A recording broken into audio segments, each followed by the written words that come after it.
നിലമ്പൂരിൽ പോരാട്ടം മുറുക്കി മുന്നണികൾ. LDF സ്ഥാനാർത്ഥി M സ്വരാജ്, ജനകീയ പ്രതിപക്ഷ പ്രതിരോധ മുന്നണിയുടെ പേരിൽ PV അൻവർ, NDA സ്ഥാനാർത്ഥി അഡ്വക്കേറ്റ് മോഹൻ ജോർജ് എന്നിവർ നാമനിർദ്ദേശ പത്രിക സമർപ്പിച്ചു.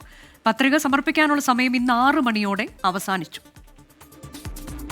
അക്ഷരാർത്ഥത്തിൽ നിലമ്പൂരിനെ ആവേശത്തിലാഴ്ത്തിയായിരുന്നു M Swaraj, PV Anwar, advocate Mohan George എന്നീ സ്ഥാനാർത്ഥികളുടെ നാമനിർദ്ദേശ പത്രികാ സമർപ്പണം.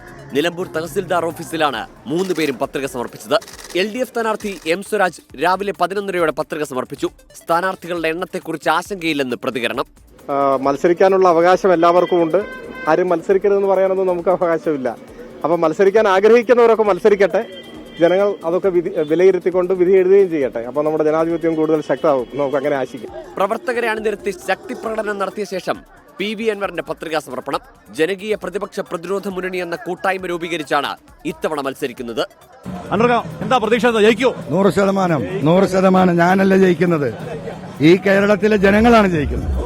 BJP സംസ്ഥാന അധ്യക്ഷൻ രാജീവ് ചന്ദ്രശേഖർ, ശോഭ സുരേന്ദ്രൻ, തുഷാർ വെള്ളാപ്പള്ളി എന്നിവർക്കൊപ്പം റോഡ് ഷോയായി എത്തിയാണ് ഇന്നലെ BJPയിൽ ചേർന്ന NDA സ്ഥാനാർത്ഥി അഡ്വക്കേറ്റ് മോഹൻ ജോർജ് പത്രിക സമർപ്പിച്ചത്.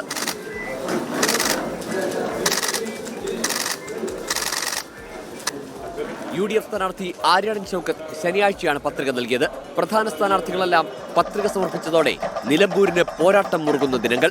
ടീം 24 നിലമ്പൂർ.